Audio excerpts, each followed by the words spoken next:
दुसरी गोष्ट सांगायची म्हणजे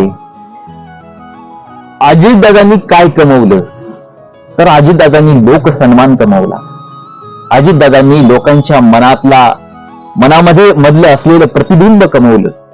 अजितदादांनी काय कमवलं, तर अजितदादांनी आपले दादा प्रत्येकाच्या मनामध्ये अधिराज्य निर्माण करण्याची ताकद अजितदादांनी कमवली. हे नाकारताच येत नाही. प्रत्येकाला जवळीक राजकारणामधला नेता वाटणारा अजितदादांचं व्यक्तिमत्व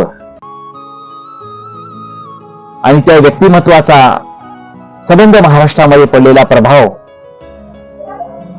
प्रत्येक व्यक्तीच्या मनामध्ये पडलेला प्रभाव महाराष्ट्रामधल्या, ही साधीसुधी गोष्ट होऊ शकत नाही. खूप मोठं व्यक्तिमत्व आज काळाच्या पडद्याआड जाताना मनामध्ये खंत वाटत आहे, दुःख होत आहे. आणि ही सर्व परिस्थिती आजची असताना, आकाशा एवढं दुःख डोळ्यासमोर होत असताना, सुमित्राताई पवार यांनी ची भूमिका समोर येत असताना आणि पक्षाच्या सर्वसामान्य जनतेच्या मनामधलं जे अजितदादांचं प्रतिबिंब आहे, तेच प्रतिबिंब कायम शाबूत ठेवण्यासाठी हा लढा सुमित्राताई पवार यांचा